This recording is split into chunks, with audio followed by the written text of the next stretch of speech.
રાષ્ટ્રીય રમત દિવસ તરીકે ઉજવવામાં આવે છે। તો શિક્ષકોને પણ કહીએ કે 29 તારીખ, 30 તારીખ અને 31 તારીખ 3 તારીખે આપણે એક અલગ અલગ રીતે આપણે સ્પોર્ટ ડે ઉજવવાનો છે અને ફિટ ઇન્ડિયા મુવમેન્ટ પર આપણે એને અપલોડ કરવાનો છે। ફોટોગ્રાફ્સ, વિડીયો, બધું જ વસ્તુ તમને એક્ટિવિટીઝ પણ કરવામાં આવશે। આ તો વાતાવરણ વરસાદનું છે, નહીં તો તમને આજે બધાને રમાડશે બધાને બહાર। પણ આજનું એવું પ્લાનિંગ છે કે જો આજે રમત ન રમાય તો છેલ્લામાં છેલ્લું અડધો કલાક તમને કેરમ બોર્ડ છે, ચેસ છે, એવી ઇન્ડોર ગેમ, સાપસીડી છે, લૂડો છે, એ રમત તમને આજે રમાડવામાં આવશે। જે પણ ઇન્ડોર દરેક ક્લાસના શિક્ષકો ધોરણ બાલવાટિકાથી લઈને 8 સુધીના તમામ શિક્ષકોએ કોઈ પણ એક રમત ઇન્ડોર તમારે રમાડવાની રહેશે। આમ તો આપણે આઉટડોર રમવાની છે આજે, વોલીબોલ, કબડ્ડી એ જે હોય તે, પણ આજે તમને એ રમાડી શકીએ નહીં કેમ કે ચોમાસુનું વાતાવરણ છે એટલા માટે। તો આજનો નેશનલ સ્પોર્ટ્સ ડે છે, એ માટે તમને આજે હોકીના જાદુગર મેજર ધ્યાનચંદ એમના જન્મદિવસ છે એમનો, એટલા માટે આજે નેશનલ સ્પોર્ટ ડે તરીકે ઉજવવામાં આવે છે દર વર્ષે। તો તમને એની માહિતી હું આપી રહ્યો છું। તો હું હિનાબેનને વિનંતી કરીશ, હિનાબેન અહીંયા આવશે અને મેજર ધ્યાનચંદ વિશે અહીંયા જે છે મારી પાસે ટેપમાં એનું વ્યવસ્થિત બાળકોને વાંચન કરીને સમજ આપશે। હિનાબેન। હોકીના જાદુગર મેજર ધ્યાનચંદનો જન્મદિવસ 1928 ઓલરાઉન્ડર ક્રિકેટર હીરાલાલ ઘીસુ ગાયકવાડનો નાગપુરમાં જન્મ થયો। 1931 ગાંધીજી બીજી ગોળ મેચિંગ પરિષદમાં ભાગ લેવા લંડન પહોંચ્યા। 1947 ડોક્ટર બાબા સાહેબ આંબેડકર બંધારણની ખરડા સમિતિના અધ્યક્ષ બન્યા। 1995 મેજર ધ્યાનચંદના જન્મદિવસને રાષ્ટ્રીય રમત દિન તરીકે ઉજવવાની જાહેરાત થઈ। આજના દિવસના જન્મ હતા। 1905 હોકીના જાદુગર મેજર ધ્યાનચંદનો જન્મ થયો। મેજર ધ્યાનચંદ વિશે જાણવા જેવું, હોકીના જાદુગર તરીકે ઓળખાતા મેજર ધ્યાનચંદનો જન્મ 29 ઓગસ્ટ 1905 ઉત્તર પ્રદેશના અલ્હાબાદ જિલ્લાના પ્રયાગમાં થયો હતો।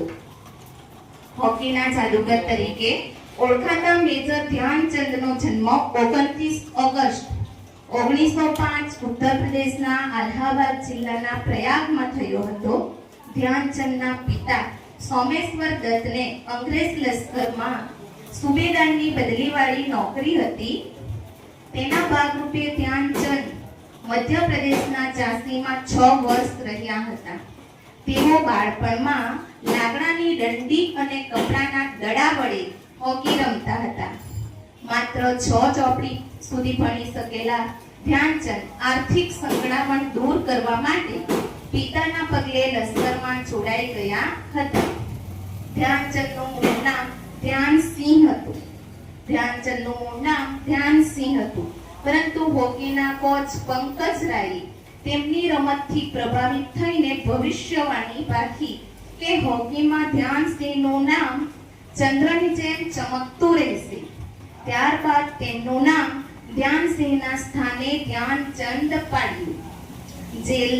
જેલોમ ખાતે ઇન્ફન્ટ્રી ટુર્નામેન્ટની ફાઇનલ મેચમાં ધ્યાનચંદની ટીમ છેલ્લી 3 મિનિટ બાકી હતી ત્યારે 2 ગોલથી હારતી હતી। ત્યારે ધ્યાનચંદે આ 3 મિનિટ દરમિયાન 4 ગોળ ફટકારીને તેમને અશક્ય જીત અપાવવા તેમને હોકીના જાદુગરનું બિરુદ મળ્યું હતું। 1926માં ન્યુઝીલેન્ડના પ્રવાસે ગયેલી ભારતની હોકી ટીમમાં પસંદગી થતાં તેમની આંતરરાષ્ટ્રીય કારકિર્દીનો પ્રારંભ થયો હતો। 1927માં ઇંગ્લેન્ડમાં પ્રવાસે ગયેલી ભારતની હોકી ટીમે 10 હોકી મેચો રમીને કુલ 72 ગોલ કર્યા હતા। તેમાંથી 36 ગોલ તો એકલા ધ્યાનચંદે જ ફટકાર્યા હતા। 1932માં લોસ એન્જલમાં ભારતે અમેરિકાને 24-1 થી હરાવ્યું હતું।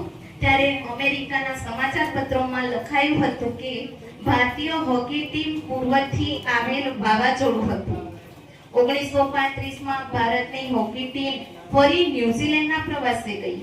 ત્યારે રમાયેલી કુલ 45 મેચોમાં કુલ 584 ગોલ કર્યા હતા, જેમાંથી ધ્યાનચંદના એકલાના 201 ગોલ હતા. 1956માં ધ્યાનચંદને પદ્મભૂષણથી સન્માનિત કરવામાં આવ્યા. રમત ક્ષેત્રે ઉત્કૃષ્ટ દેખાવ બદલ રાષ્ટ્રીય પુરસ્કાર, અર્જુન એવોર્ડ અને દ્રોણાચાર્ય પુરસ્કારથી સન્માનિત કરવામાં આવ્યા છે. ધ્યાનચંદના જન્મદિવસને ભારતમાં રાષ્ટ્રીય રમત દિવસ તરીકે ઉજવવામાં આવે છે. વિશ્વ હોકી જગતના જાદુગર મેજર ધ્યાનચંદનું 3 ડિસેમ્બર 1979 ના રોજ નિધન થયું હતું. આભાર.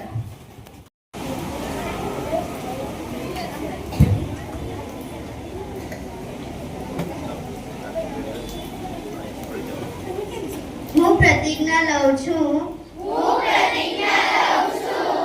કે હું મારી જાતને શારીરિક રીતે તંદુરસ્ત, માનસિક રીતે મજબૂત અને ભાવનાત્મક રીતે સંતુલિત બનાવીશ.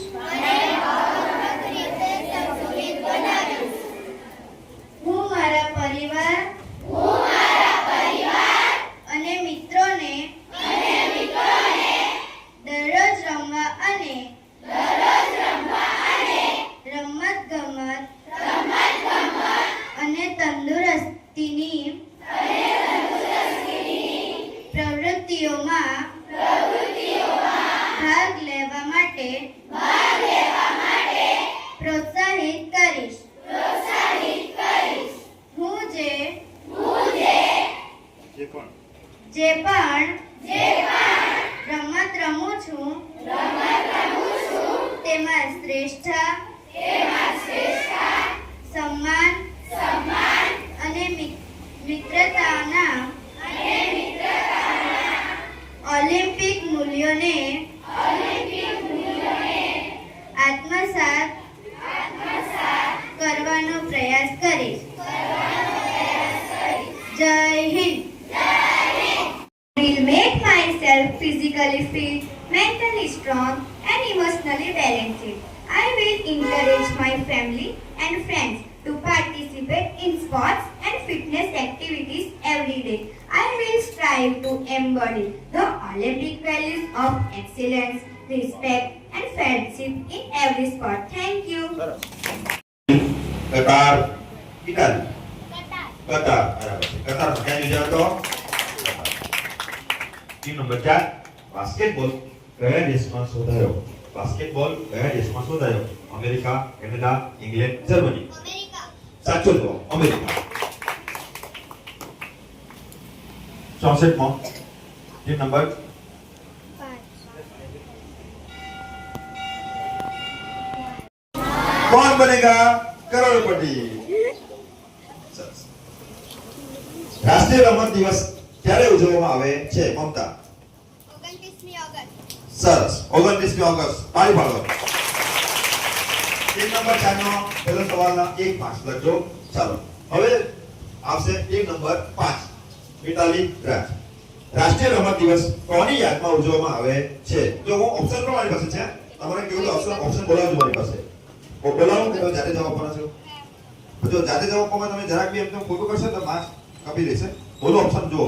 Kapil Dev, Sachin Tendulkar, major Dhyan Chand, PT Usha.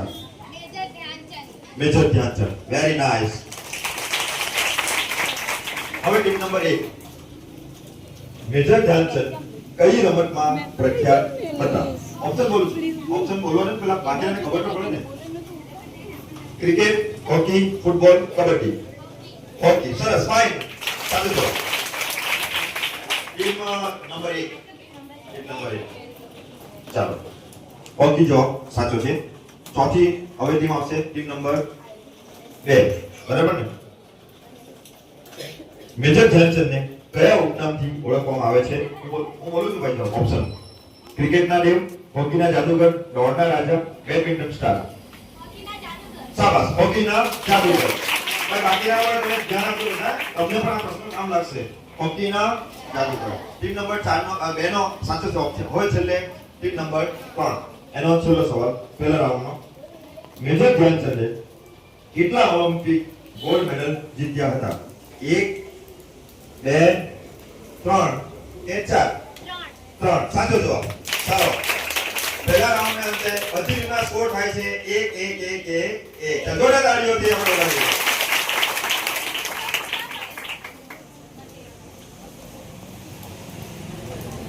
હવે બીજા રાઉન્ડ માટે હું પાછો ઉડાડું છું 5 સવાલ માટે. ઓકે, તો 5 સવાલ માટે પાછો ઉડાડું. જેને ટીમનો પહેલો આવશે ક્રમ એ ત્યાં સ્ટાર્ટ કરશો આપણે. ઓકે, સરસ. 6 આવે એટલે પાછો ઉડાડવો પડશે મારે. 1 નંબર